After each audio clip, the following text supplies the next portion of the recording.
So, it's 11:30 Saturday night, I'm home alone and you already know what's going down. I'm playing Rollercoaster Tycoon 3 and I'm making a tutorial for you guys. Right, so by the way, I just want to get this out there. I'm actually commentating over pre-recorded footage right now because I messed up the sound settings probably in Fraps and stuff happened and it wasn't happy fun times. Neither was the RCT3 crashing, by the way. So basically I gotta tell all the things that I'm doing right here and give my amazing train of thought away and the great stream of consciousness that I always have and start rambling and stuff like that. So basically connectors again, connectors everywhere.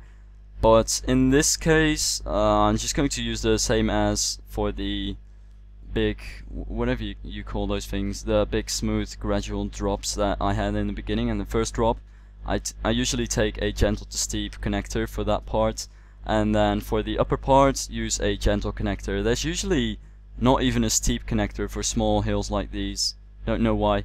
But the next thing is the Midcourse brake run, also referred to as the MCBR, just so you know, because some people tend to call things the MCBR and then confusion usually arises. But anyway, speaking of the MCBR, real B&M sit downs in real life, they have like this the spine goes underneath the location where it usually goes. Now this is hard to explain, but you can see me in Rollercoaster Tycoon 3 placing that little block right there. Now the way that works is in real life, like I say, B&Ms have the spine, it's an entirely different thing. The spine running underneath the location where it usually goes for the mid-course brake runs, for the brakes to actually have a position to place them and have like the motors and stuff like that. Now Rollercoaster Tycoon 3 doesn't have that, so you have to add it yourself. By the way, you see that brake thing intersecting with the top of the track right there. You don't want that to happen. You really need the end piece at the end of the straight section, not where it goes to the gentle section, because otherwise it's going to intersect and look kind of ugly. And yeah, that's basically the story of the mid-course brake run. Now you might be wondering you cannot connect it or something, but at least Station Jim, or no, it was Coaster Joe, what am I talking about? At least he got a connector for the mid-course brake run. So if you use a brake thing like that, which I would recommend you to do because it looks a lot more realistic and can make your brake run look a little bit less boring and bland. So use those special connectors for the brake run, and then of course a normal gentle connector for the end of the brake run where it goes down again. Now this is actually the part where it gets really annoying, because one thing I might tell you about this set is that it's an unfinished set. Basically, Coaster Joe was working on this set. Twerking. Never mind. Basically, he was working on this set and it looked great, everyone was happy, and then he was like, nope, screw this set, I'm not going to work on it anymore, so everyone was sad. And then people were like, oh, just release it. So he actually released it, but it wasn't finished yet. So it's incomplete. We haven't got the either right or the left 0G roll, and for example, we also don't have the gentle medium curves. There's one of them, but that just so happens to not be in the direction that this curve is right here. So I'm going to, like, as you can see, it actually goes in an entirely different direction, and this is the only piece that could have somehow done the job in some way. So in a case like these where there's no connector, I usually just mess around with other types of connectors for completely different versions or other elements that are actually not really made for this kind of situation, but in some situations you can actually use them in a way that they look kind of realistic and actually fit the place where you want to place them. Now I would recommend you to at least place a gentle connector at the top of that curve, so that if you really can't place anything in the curve, you can at least place a simple gentle connector at the end of it. Now the thing that I'm going to mess around with in this tutorial, which actually does work out in this situation, so if you ever get stuck in a situation like this, you can take the gentle to steep connector, which I'm going to take in a minute, if I find it, that is. You can take the gentle to steep connector and place it at the very end of the curve, but not really the end yet, so it's in the middle of a square, so it's not technically the end, but the last little square piece of the curve piece. So that kind of matches. It's not a perfect match, but from a distance it looks really oh god, it looks really realistic, and you can't, yeah, it looks decent enough for me. So the rest of the track is just simple, gentle and straight connectors as you would usually place them. And in a situation like this where the track is kind of low, nothing special is happening, I would always keep either the 2.5 square rule or the 3 square rule, and maybe even 2 in some situations where there's a lot of stress on the track, but I usually don't do that. I use 2.5 almost everywhere in this track. So I'd recommend you to do that as well, except for when you've got, like you can see, these gentle large curves like this one. Then you need to get a gentle connector like that one at the very beginning of the curve, because like I said, it's a beta set and it's not really finished yet, and there's no connector piece for the large gentle curve. So you're going to have to place a connector at the beginning of it and a connector at the end of it, and the same counts for the large gentle slope curve at the other side of this little airtime hill. So what I usually do is place 2 diagonal gentle connectors at either side of this thing, just like that, and have gentle, just regular straight gentle connectors at the bottom. So while I'm trying to figure that out, it's time to move on and actually go into the corkscrews. And corkscrews is not even that hard, especially not with this kind of set. Yeah, I'll get to explain that right now. Sometimes I see people using these things for the corkscrew supports. Now that is fine for an arrow, or maybe in some scenarios even a Vekoma coaster, but not for a B&M coaster. I mean, for B&M coasters there's also some simple connector pieces in the B&M connector set right here sometimes, ooh, never mind. Basically you've got some large corkscrew coasters pieces.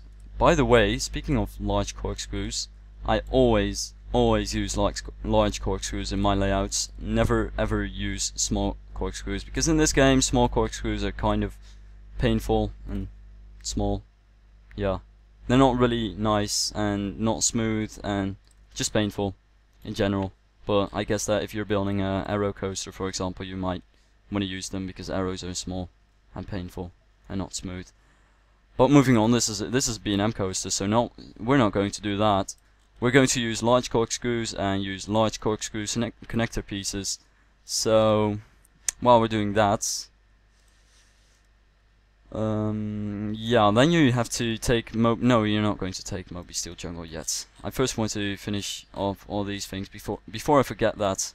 I always want to add these basic version 1 bottoms, just because they look sturdiest. But also I want to add them before I start on the real supports, because if I don't do that, that might just be me, by the way. But if I don't do that, then I might at some point forget to place them and actually place the rest of the supports and have floating connectors. And that's something which you don't want to have. But now we're going to open Moby Steel Jungle. Yeah, and we're going to take a bar vertical, which is kind of a cool piece, because in this scenario it actually works out. It does. These corkscrew connector pieces, they're actually, whoa, that's not good. I'll have to change that later on. But these corkscrew connector pieces are actually pretty nice, because you can get a centerpiece and then get a 4H center and add it to it like that, which is quite nice. And you can also, if you want to do that, you can also add it like this, just a little bit higher, which is actually nicer, so I'm going to do that. But I'm not entirely sure what the situation is in real life, whether they're high or low, or whether it really matters, because I don't think so. But that should be good. And now I just need to replace that connector, which I just removed. And, oh, it's still a bit too high. That's unfortunate. Oh well. It's not too much work. So with that out of the way, the supports are nearly finished, except for the footers. I'm going to do the footers in a standalone episode or something. Stupid episode about nothing, because footers is one of the most boring things. Oh, and then of course there's also flanges, because they're annoying. They are really annoying, because the thing with those things is that if you don't add them, everyone's going to whine about it, and you're going to see it if you don't add them. You're going to be like, oh, something's off here. But if you do add them, nobody even gives a shit. Nobody really pays attention to those things. No, those round things with the bolts and stuff. Yeah, nobody pays attention to them. But you still have to add them if you want to be a realistic person. I mean, if you want to be a person who builds realistic coasters. Not if you want to be a realistic person. That would be weird. I feel like a space of 3 is maybe a bit too much in here. Though I also guess it's good enough. Now for B&Ms, I see many people always place cross beams. And if you don't know what that is, it's the horizontal beams. So for example, many coasters will have like these horizontal beams to just support it a bit, just like this. Well, B&Ms don't usually do that. So forget about these things, don't place them, keep everything vertical or diagonal and it will look very B&M-ish. That's one of the, I could call it a life hack of building B&M coasters. This is a situation in which I would have liked to use a 6H, by the way. Just going to try a 8H, because this is kind of, I'm kind of in doubt about what I should... 8H does look a lot better, yeah. Right, now I don't feel like pointing it towards that direction, so I'm going to use this. Then use an 8H in another direction over here, and a straight 8H over there, which is, I don't know, it just kind of looks cool, I guess. Yeah, that looks decent enough. And for this little thing right here, I always like to take some 4H's like this, just some straight things, and kind of place them like this, because it looks nice from the side. And that's about it for that little hill. Now the helix, well, you can't really call it a helix. It's this turnaround thing element is kind of an annoying thing to support, which is one of the things that I usually struggle with, because you wanna keep the you wanna kind of keep the 2.5 to 3 square kind of rule. But the only problem is, like I said, it's a beta set again, and there aren't connector pieces for every part of this curve thing. So again, you're going to have to mess around with various interesting connector pieces to see what fits best. As in this case, I feel like this should work, and it does, so that's great. I'm not entirely sure about this though. That looks decent enough. And I'm going to take a straight one over here. It doesn't seem under-supported. There's a bit of a gap right here, but I don't feel like there's anything I can do about that. And in this case, this is going to be a bit hard, because the thing is, again, I want to have a gentle connector right here. But then there's a huge gap. You know what? I'll just move this banked piece. Should be good enough. Yeah, that's close enough. Though it does seem a bit under-supported. But the thing you can immediately see right here is the fact that you're always going to have a slightly under-supported area, or over-supported, because you can also add this one piece. And then you get this, and then you can remove that and place a connector right here, and then you've got a gap here. So whatever you're going to do, there is no real way to get out of this situation without using extreme measures like steelworks, and we're not doing that. So again, basic procedure right here, just a gentle connector with a basic bottom. And I'm going to place the bottom right here before I forget about that. I feel like I'm saying right here too much. Sorry about that. And then we're almost finished. I mean, last brake run. Flat to gentle piece should do... No, never mind.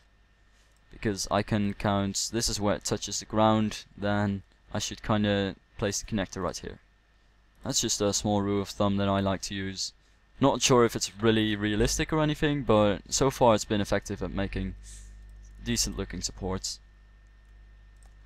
And yeah, that all fits. So that's great. And before I forget about that little thing, I just need to add another connector here, since there's a medium curve that's kind of under supported. Now as soon as I find the damn connector for this... Okay, good. Now all you need to do is take a few basic bottom things, connect them to the connectors, and then you're almost done with the supports, that is. You just need to connect some things to the ground. So it's time for Moby Steel Jungle again, to connect all these things to the ground. Same goes for this little brake run thing.